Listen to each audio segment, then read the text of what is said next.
Hi there. This afternoon it is January 14th, 2025. My name is Joe Reingold, and I am here interviewing Marilyn Rosenhouse. Good afternoon, Marilyn.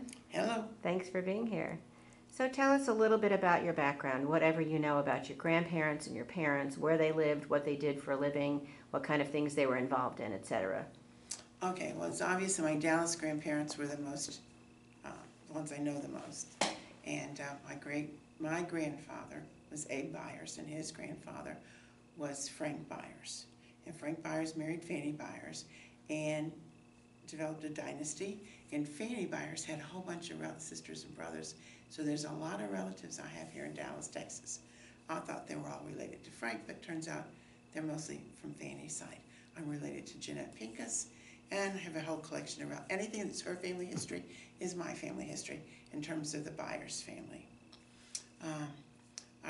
Jeanette and my grandmother's name, our grandfather was Abe Byers.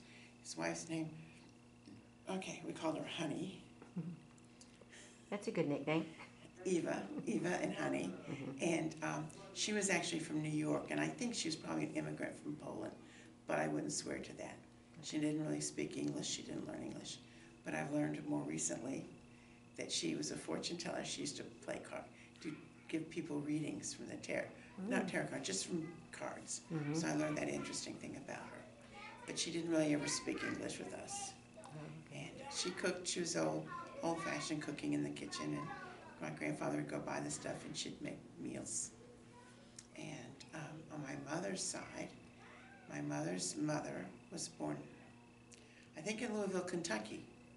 At least that's where I think of her. And she married a man called Meyer Maines, and they were based in, not Ohio, Pittsburgh, Pennsylvania. So my mother was born in Pittsburgh, Pennsylvania, but she spent most of her life in Dallas, Texas. And actually, she didn't spend much time in Pittsburgh because when her father died, she was a baby. And her mother, which is Jessie Maines, moved back to Louisville with her family. So my mother was raised kind of in her grandmother's house, and then as she got older, my grandmother managed to have her own place too. So that's there. So I think of my mother's mother as being the American one, and we never knew her father because he died when my mother was a baby. So you're not sure where he was from? No, I do know that my grandmother, Jessie, she spoke only English, and she had a neighbor who spoke Yiddish. So the two women agreed that they would teach each other the other one's language. So that's how my grandmother, Jessie, who I think was the American-style grandmother, was English-speaking. Yeah. So how do you know, or do you know, how some of your family migrated to Dallas? What was the choice there? I think the Byers gang, I think they came through Galveston, but I haven't verified that. And Jeanette probably knows better. But I would like to think they came in through Galveston and migrated up, because I like that story about the Jewish immigration from the South. Do you know what year? That would tell you whether it was Galveston or not, because it was No. a short-lived project. I don't know. It wasn't very long. No, I don't know, but it must have been in the 1880s, 90s. Okay. That'd be my guess, because I would just assume. Now, Frank Byers was one of the youngest of, not Frank Byers, Abe Byers, my grandfather, was one of the youngest of all of Frank and Fanny's children, was in the younger bunch. And then there were a whole lot of older relatives. Do you have any clue as to why they picked Dallas as opposed to other cities in Texas or around here? No, I don't. I never asked. Did they have a job lined up or anything like that? I don't know anything. Well, Frank Byers, it's my understanding, he was downtown having groceries, and had my impression he was a butcher, the kosher butcher. We were told he made matzahs. He had the Jewish store, the kosher meats. I don't know how it was he chose to do that profession. And the great story, which I don't know if Jeanette knows, but one of my father's patients played with Abe Byers when they were children on the floor of the grocery store, of the store. So that man told my father the story about how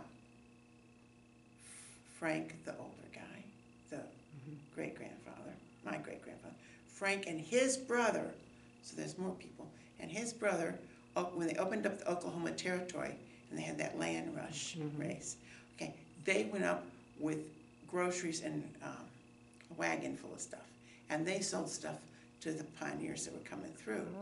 And that relative stayed in Oklahoma, and that's how we ended up having some buyers' relatives in Oklahoma, which we didn't realize. We discovered them. You know how in the old days when you traveled, you looked in the phone book for people with your same name? So I think Joan discovered them when she was in Oklahoma for some reason, playing through the phone book and made up that connection. That's your sister, right? My sister Joan. Right. And the big thing about that, which was really cool, is the Oklahoma Jewish family, Byers family, Frances. The daughter, that was my father's generation, she ended up going to California, and she was a stockbroker. My father used her as a stockbroker, Frances Schloss. Schloss. And so that connection kind of carried through. Oh, wow. But do you have any more relatives left in Oklahoma that you know I of? have no idea. No. I don't know. Okay. We kept, my father bonded with Frances.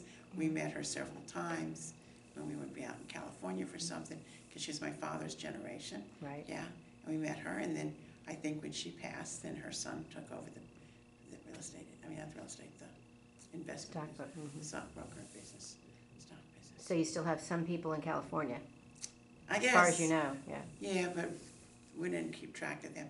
I'm sure maybe Joan might know, because the investments were done through them, so maybe Joan, who's handling that financial stuff after my father died, she might know.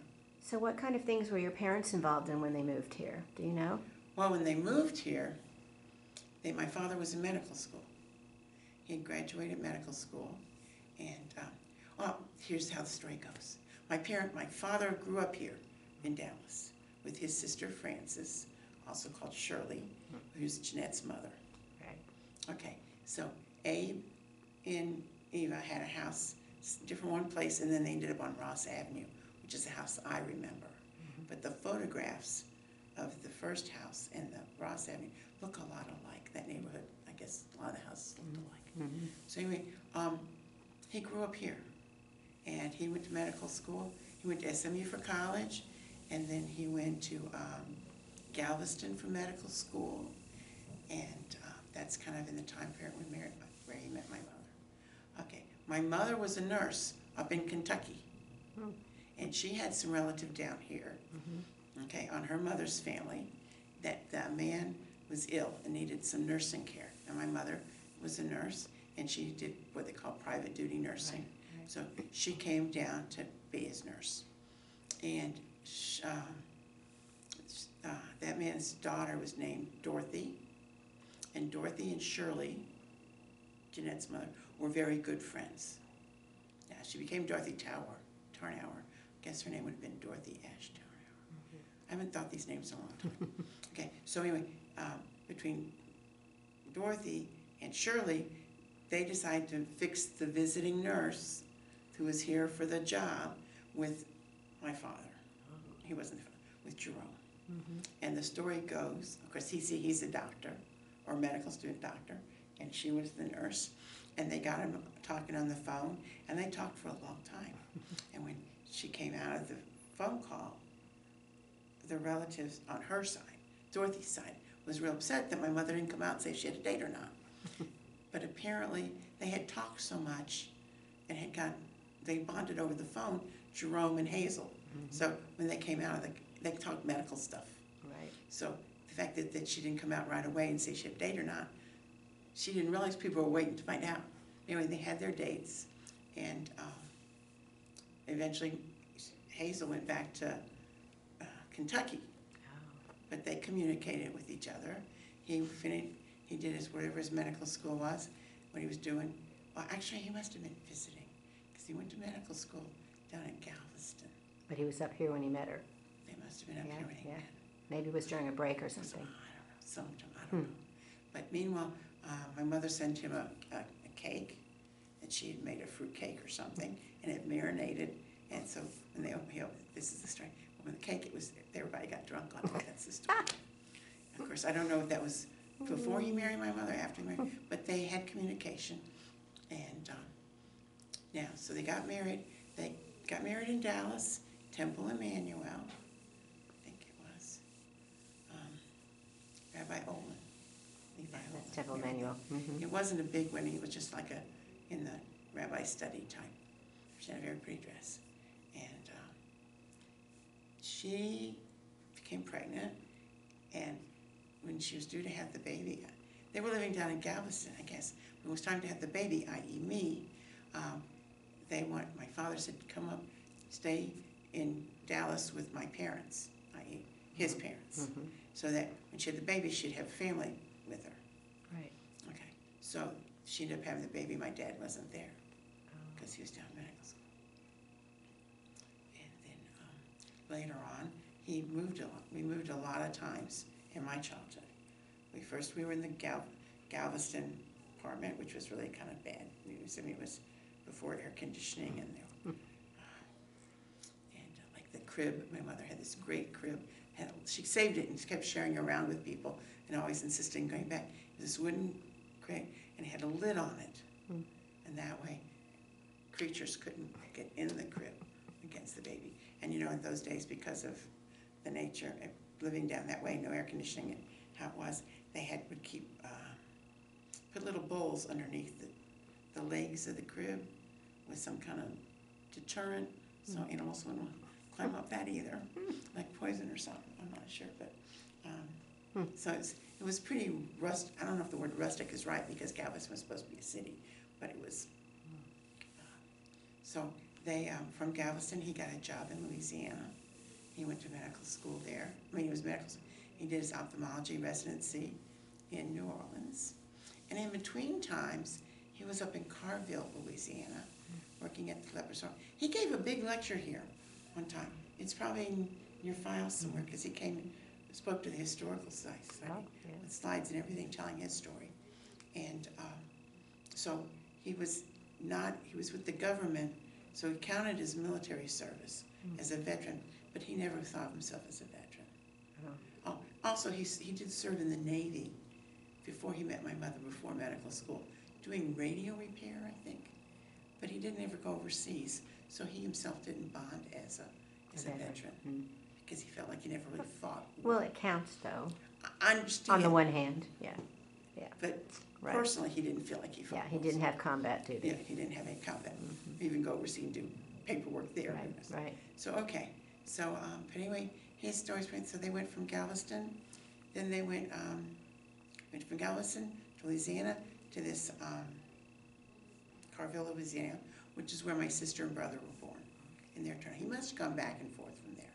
And he wanted to be a pathology. He was there on the government thing, and he was doing kind of pathology. There was a leprosarium there, a place where lepers were hospitalized.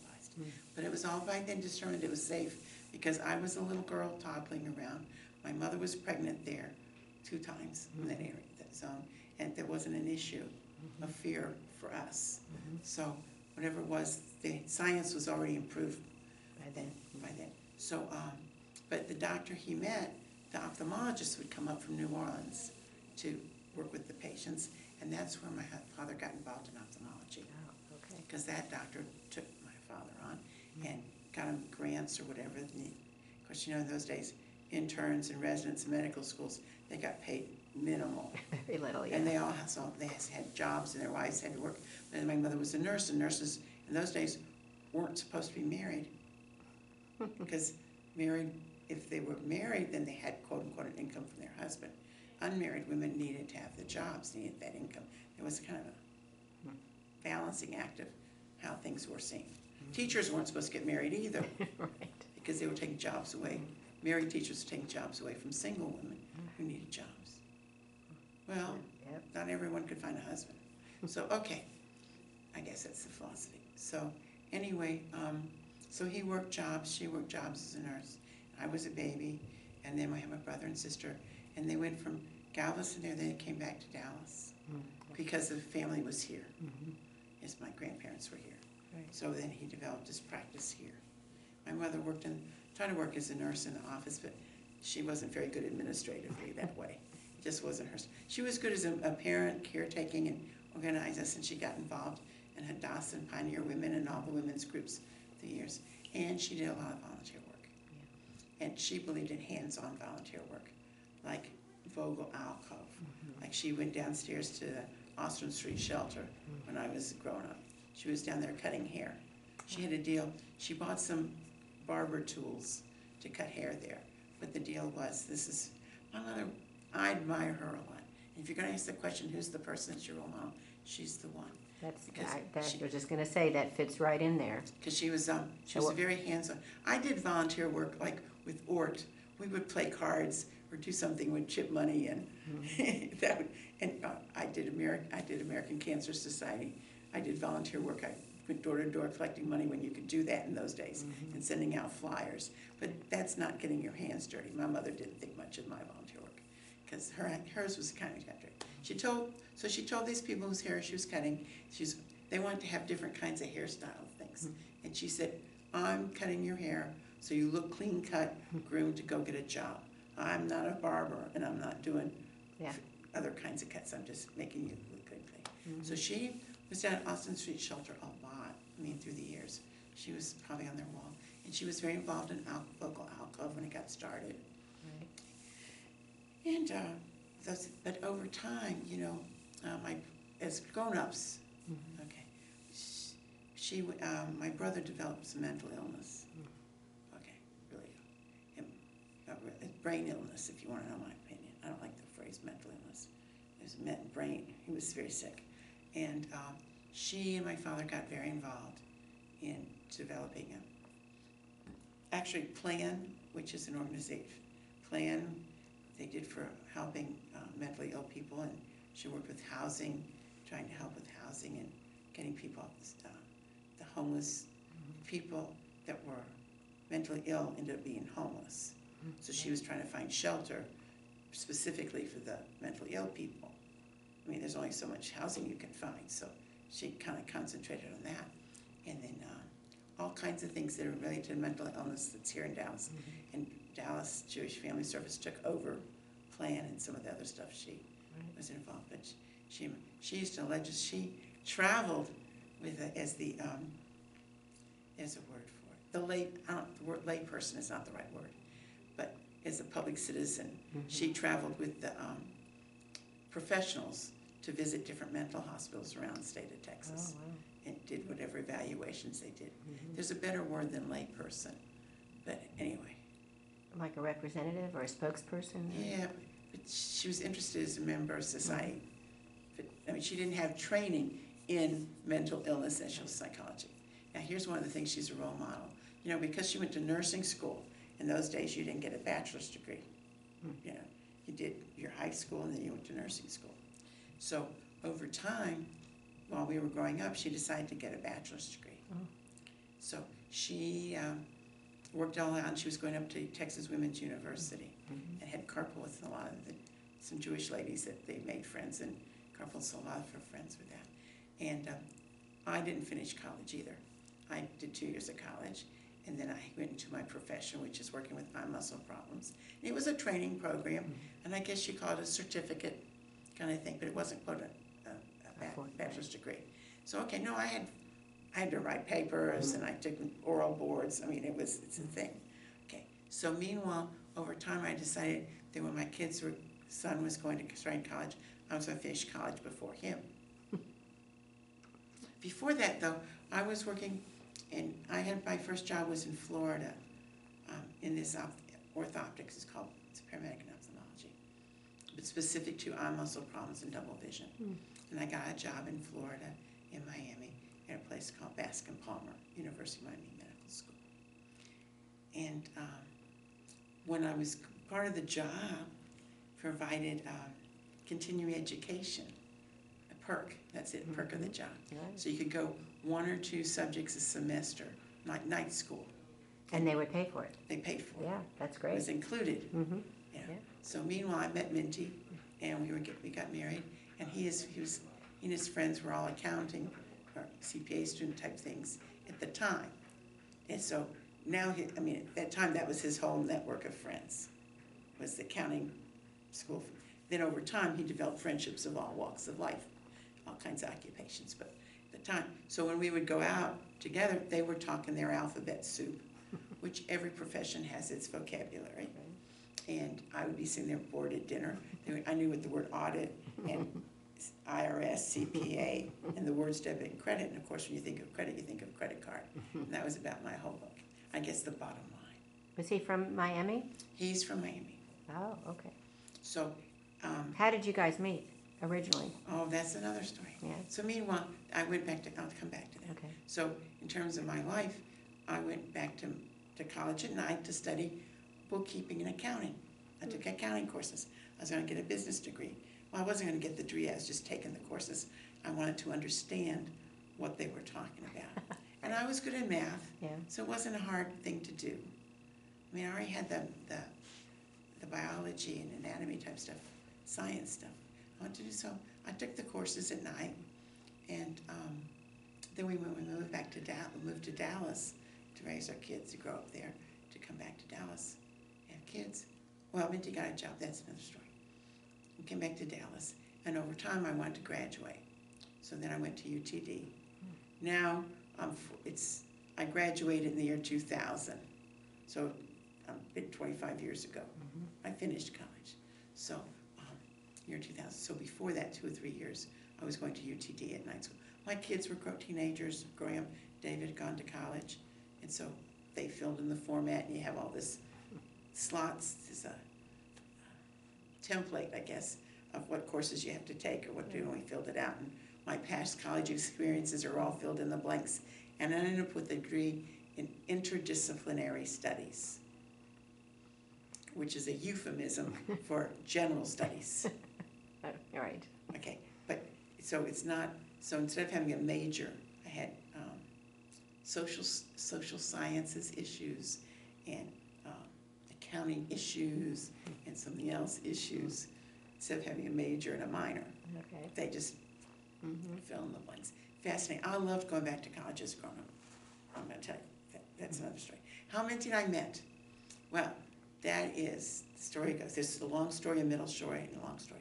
The shortest story is, Minty is my cousin's husband's cousin's, Minty's my cousin's husband's cousin's cousin. Yeah. Okay. My cousin is Amy. Amy Gepper lives in Houston. She's on my mother's side of the family. When my mother moved back to Dallas, back a long time ago, with my father, then her family from Louisville came to Dallas too. Okay. Part of the family came. So that was my Aunt Cecil.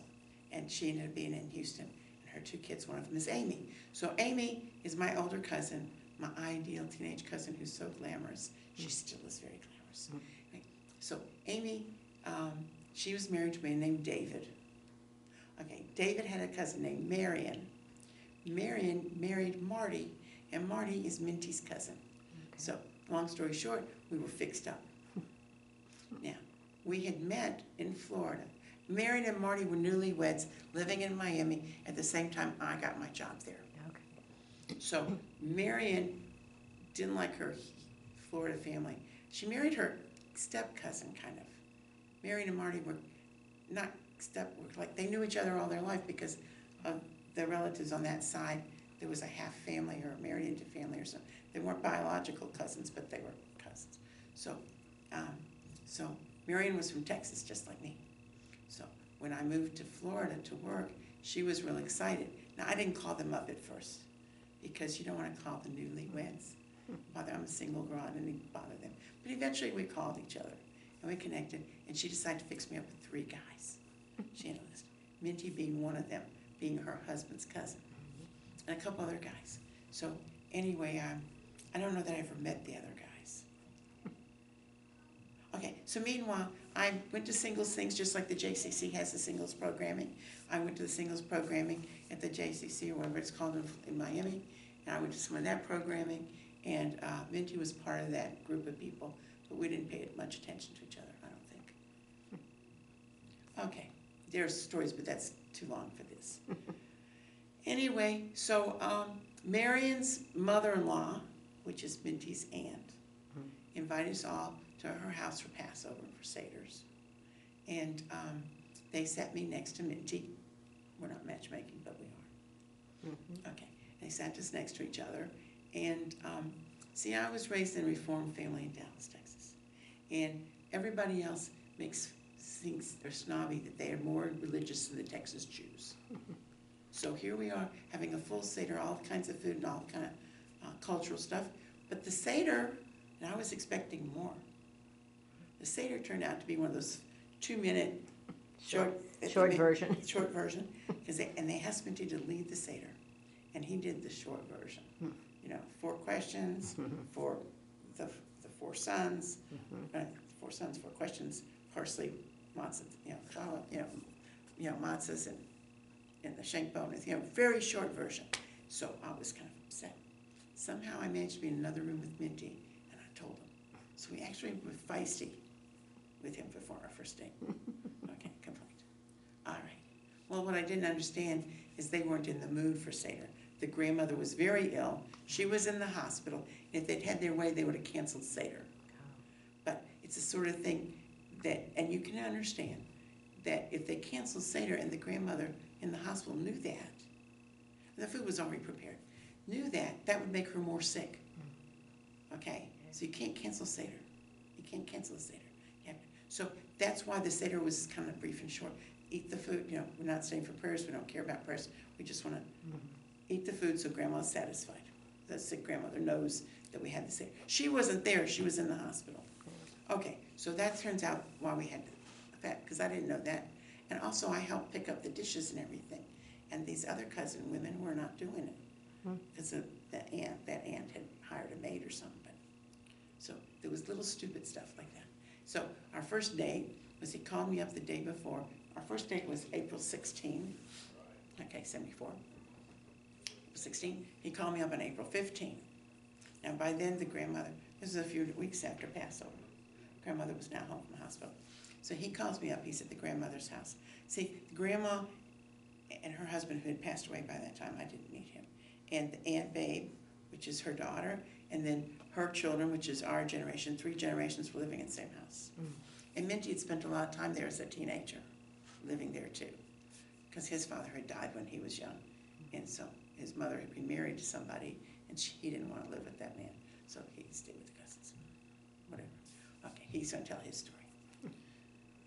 So he called me up for the date, and I didn't know who it was on the phone. Remember I told you Marion had 3 guys. Yeah. I told this story before, you can tell. So he had 3 guys, so I didn't know which one it was that he calls me up, because he talked very fast. I heard the words, double date Marion and Marty tomorrow night, because the grandmother had fallen right as he was calling me.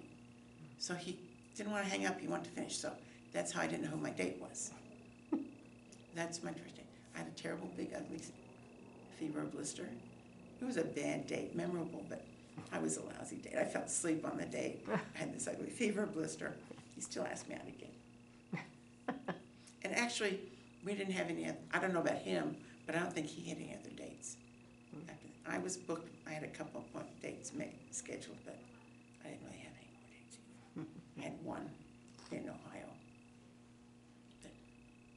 So how did you guys go from Miami to Dallas? When did you do that? Okay, that was about 3 years later. Every time we come home to visit, Minty will tell you 6 times a year, and I say 2 or 3 times, and my mother would come to Florida. My mother and father would come to Florida to visit me. Yeah. So, but anyway, every time we came back to Dallas, my mother had a job interview lined up for me. For him? For him. Oh, okay. I always had a job with my dad. Anytime I wanted. He's an ophthalmologist, and I was a paramedic in ophthalmology. Right. Kind of thing. So that was never an issue.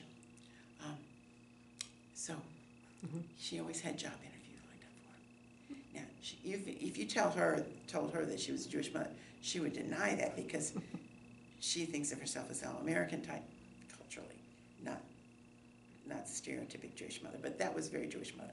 She always had job, and it became a joke.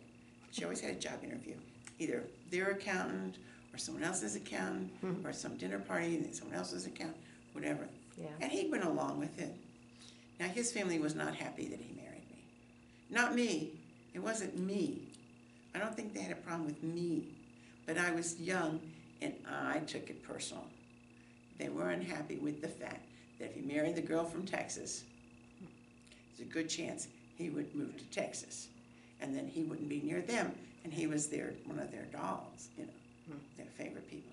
So, and sure enough, he did move. And his mother, he was an only child, and his mother sold her home and moved to Dallas too. Oh, that But worked out. that part of the family wasn't real happy. Wow. Okay, so that's what they didn't like about me.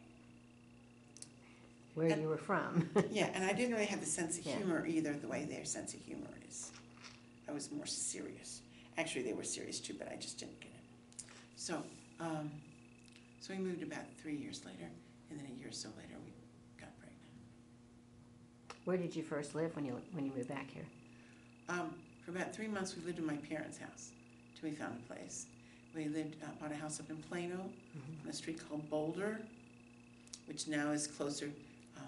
It's in more the center of Plano.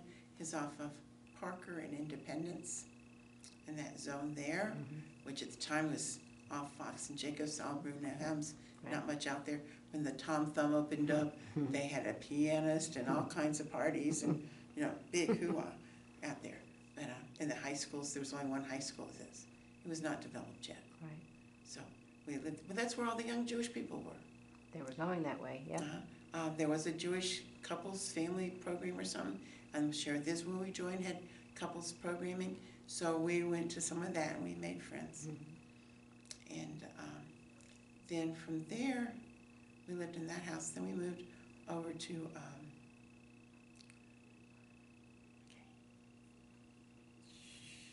Charlemont Circle. Oh, okay. Off of Preston. Charlemont Circle. It's closer to Hillcrest and Campbell Road. Oh. There's a rec center there, Brentwood Schools. Okay, over there. It's not far from where, now you might think of Meat Point was on that corner. There was there was a grocery store there, but it's all changed around. Anyway, in that corner, in that area. And then we lived there for a number of years, and then we built our house, the house that we lived in for 30 years. Oh, wow. Off of what's called Old Preston Court. The library that's on Renner Frankfurt Library was our neighbor. Essentially, you could walk there. You could walk across the fields there before they put the fences up. It was really close to us. If you weren't afraid of bugs and getting bitten by bugs. So there was no path. So okay, and we lived there for a long time, 30 years. And then about 3 years ago, we sold our home and we moved to the Bonaventure. That's a great place. It's apartment living. It's good in that sense. I mean, the social life is there. I just miss having my own backyard and things. So what have you been involved in through the years? Through the years. What kind of activities or organizations? Well, I was very involved with ORT for a while, and mainly doing knitting group and stuff, hanging out, whatever. For my work, I was the national secretary, treasurer for about 5 years for an orthoptic organization when the kids were little. I did a stint with American Cancer Society for about 5 years. I have not done a lot. I try to search my life and I think, I'm not volunteering really. All my volunteer work is I do knitting, that things go to the hospital. I have been involved, 12 years ago, I had a major heart issue. We almost died. And we got involved in a support group called Mended Hearts. So as a more recent adulthood, in my last 12 years, I got involved in volunteering with them. They have an organization, it's meetings and speakers and going to dinners, and one of the things they do is visit patients in the hospital, heart patients. Yeah. So I got involved in that. Of course, since COVID, that's been cut back, and then even more got cut back because I can't go on the floor. The nurses, you go to the floor where the heart patients are, and if they have COVID patients on the floor, then I don't go. And nowadays, they mix, the COVID patients are intermingled through the hospital. It's not like they're not secluded, yeah. No, it's the surgical patients, some of them have COVID. and they're this kind of patient, some of them have COVID.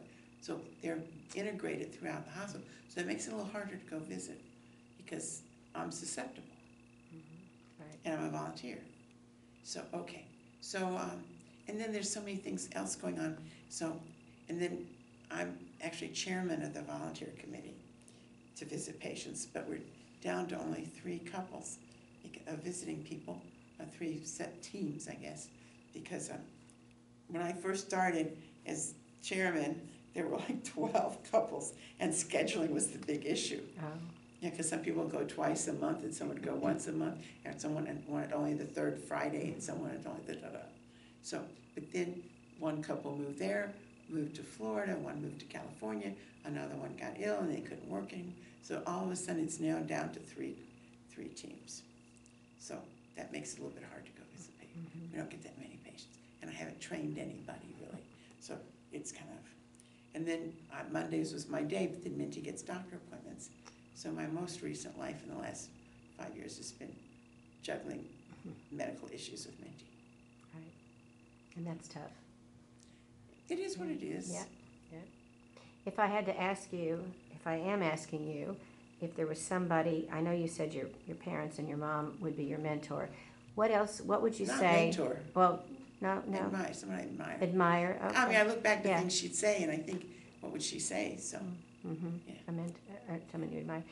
What would be something that you would say, a project or an activity or something that you're extremely proud of that you did? You know, I listened, after she died, I listened to the tape, y'all's tape, and when she talked, my mother, I was real upset, because she talked all about the about her mental health programs that she did. Oh, yeah. And I was real disappointed that she didn't say anything. I don't know if I heard the whole message, that she didn't say anything about being a mother and raising her kids and being a grandparent. But I thought about what raising her children and having grandchildren, this is what people did. She's proud of it, but that was an expected behavior in life. And her doing with the mental illness and that organization stuff, which was quite impressive. I mean, she got a mayor's certificate in the council. She spoke to the city councils and the county commissioners, and it was a big deal. Yeah. Okay. That's what she was most proud of, was something related to that. Social Worker Society of Dallas or whatever gave her certificates, and we went to some functions and events. Because that's not the usual thing that people do. Right. And that's why she was most proud. But it took me a while to understand that, because I was pretty, I thought, my mother just died, and that's what she's talked about on this tape, that she's proud of this accomplishment. And so then I think, well, what, they're gonna ask me that question. I'm trying to think, I don't have any big thing. I'm just kind of an everyday. It could be small, it doesn't have to be I'm an big. everyday, I'm a terrible cook, I'm not a good homemaker. We add a lot. I serve a lot of organizing leftovers. I am proud. We have 3 sons, and I say I have 3 sons and 3 daughter-in-laws, and we have, each couple gave us grandchildren, 2, and each one had a boy and a girl, which I have no. That worked out perfectly. It just worked out that way. Yeah. So that's not an achievement of mine. That's just how it worked out. But it's something to be proud of, though. I am proud. What I am proud of, and this was something that was important to me, and is. First of all, I was always on the Jewish journey. I grew up in Reform, and my parents were, I call them devout Reform. They believed in the holidays. In Shabbat, we lit candles, but not all the time on Friday. But we didn't keep kosher, and we didn't fast on Yom Kippur either. In fact, I wanted to fast one year. My mother said, fine, you figure it out. She didn't offer a meal beforehand or anything to eat. She said, just, okay. So I was always interested in more. So I'm kind of proud that I went on the journey, and we grew up in Reform, and Minty and I don't know what he was, because they weren't doing Shabbos. But he knew more about kosher, knew more about prayers, and he knew a lot more than I knew about things. I know more about Jewish history and the Jewish culture, from what I learned in Sunday school and what I read in books. I learned a lot about Judaism in novels, like Chaim Potok's books, and Naomi Reagan's books. So I had a lot of my Jewish education. Reading. Soft sell. Anyway, so I am proud that I went on the journey, and we keep kosher. And my sons I always want, we live in the buckle of the Bible Belt, and I wanted all my kids to have strong Jewish identity. I didn't care if they ate kosher or not. I don't care if they eat pork or not. I just want them that their behavior is such that someone says that's a Jew, that's admirable, that their way is good. Okay, whether what they choose to eat is not that important, whether they wear tzitzits or not. So. Now it turns out, so we did all the holidays big. We made a lot of all the meals, holiday meals. My in-laws, my mother-in-law, my parents came to all of our holiday. Once we started keeping kosher, I was the only home that was kosher in the bunch, so they all came to our house all the time. And we did the meals, and Israelis, I'm not that good a cook, but I serve a lot of food when people eat. They don't turn down my invitations. Right. But they don't go, oh, what's your recipe for that? It's okay. No one turned down a meal in the house. And so I told my kids, you don't like to cook, you learn to cook. So they did. All my sons cook. Good. They all cook, they all make meals, and they all became very involved. I wanted them to have a strong Jewish identity. 2 of them became very Orthodox. Okay. Our son Evan is Mashgiach, is involved in Mashgiach. He also is Hevra Kadisha. So that's his thing, and he does Daf Yomi. Our son David in Florida, he's modern Orthodox, but he lives in a neighborhood of very Chabadish. Not Chabad like we have here, where most of the congregation you could be in a conservative shul. And some of the people are the rabbis' families, and those people are very Chabad-like. But the rest of them are like the rest of us. I don't know, that sounds good. But he lives in the community of every other neighbor is Jewish and Chabad, keeping kosher. He purposely bought in that neighborhood. The kids go to Orthodox high schools, no public schools. So anyway, and he got his rabbinical certificate recently through Chabad. Apparently there's different levels of rabbinical certificate. Whatever. It's good. So, it's wonderful. He's done Daf Yomi too, and whatever else he's studying. But so I'm very pleased. And our youngest one, Michael, he married a girl who grew up, I don't even want to use the word reform, non-observant reform. His mother-in-law had me over one year for Hanukkah. It was the day after Hanukkah's over. She didn't care. She just wanted to do Hanukkah. So it was more than not doing Hanukkah, and she's not into the holidays. So my daughter-in-law, she grew up not knowing much about anything Jewish. Cultural Jewish stuff, but not even so much that. Anyway, Michael, my youngest, met her in high school. Right. They were high school sweethearts. All along, he told her he was going to keep kosher in his home. Okay, and she evolved with going to college with him, and they went to Hillel, and she lights Friday night candles, and kids are going to Chabad Sunday school or something. They're keep kosher in their home. So like Friday nights, and they go to shul sometimes. She's not so interested in religion. It's okay, but I'm very happy because her identity is strong, and his identity is very strong, and he knows a lot because he learned from his brothers. Right. So I'm real proud of all of them. Well, that's wonderful. So I think that's good to be achievement. proud of that. Absolutely. I'm proud that they got involved in that. All right. Anything else you want to talk about to wrap it up? What do people do? Talk about else. Whatever you like. So I'm proud that my kids are very Jewish. Yeah. Minty and I just celebrated our 50th wedding anniversary. Oh, that's fantastic. We got married December 29. Oh, In, wonderful. 50th. Wow. yeah.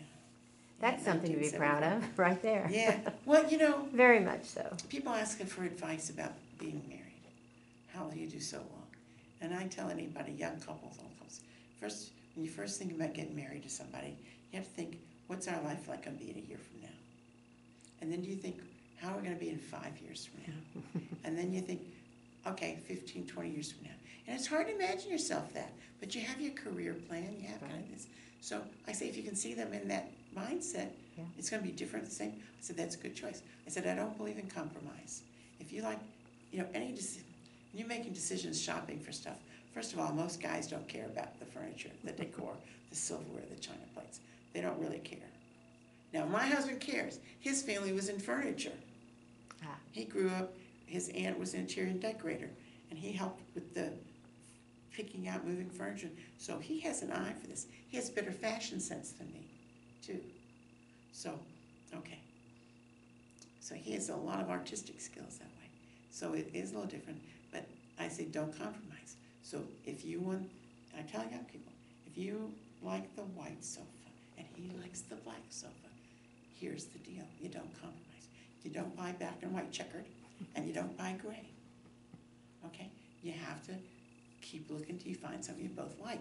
Now, if someone really wants something or really hates something, don't get the really hated piece of furniture. Okay? My husband wants some china. I never liked it, so we didn't get it. I mean, certain things. So, see, don't. But at the same time, I don't worry about having a fight when you go to bed. That kind of stuff. Going to bed without making a fight. Yeah. Because I think any kind of squabble we have has nothing to do with love. It has to do with decision making about things or politics. So I've never been afraid or feel like there's any question about he loves me or she doesn't love me or he says it too much or doesn't say it at all. This stuff is not real. It's right. the behavior. So I tell people don't worry about it. Major decisions, here's my advice about major decisions. School for your kids, cars you're going to pay for, house what you're going to do, job changes, the big decisions. I mean, don't sweat the small stuff. If you want to eat pickles and he wants to eat this stuff, don't sweat that stuff. That's true. That's good advice. Okay, don't sweat that. You got to figure out what the small stuff. Don't sweat this one. And I always say, give in to him. Let him have what he wants. And he'll say, Marilyn always gets the way she wants. But it's not because those things are so important decisions. It's an important decision, like I said, Right. school, The major cars, ones. Right. big financial decision, home, where you're going to work. These are big. Okay. Oh, the first 4 years of my life, my husband, marriage, he changed jobs every year. One closer to home and one for more money. And he didn't tell me he was looking. I'd come home, he had a new job. This was something to get used to. That was another definition of marriage. That took a while to get used to. But in the decision making, I tell people, you do all your research and you make your list of pros and cons, and eventually you're left with two choices. You get down to choice.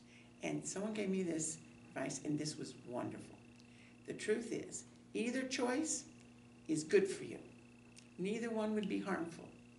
Because you've ruled out all the bad choices. You've ruled out the bad choices. So then you go with your gut, i.e., money is a major factor. Can you afford it?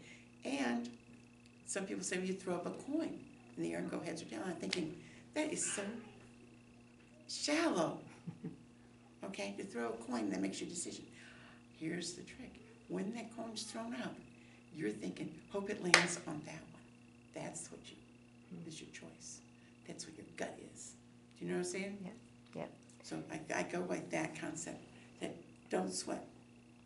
Just do your research on big choices. Now, saying that, my husband decided he wanted an electric car. Yeah. And recently we traded in 2 cars. Did I care do I want an electric car? I'm not happy. He says he got the new car because in case something happens to him, I have a car, a new fresh car. I would never. That's a big decision, electric car. We didn't really shop that one together. No. All right, I'm ending you here. Okay. Thank well, you. that's my problem, is I All right. talk too much. No, that's okay. Thank you so much. This is great.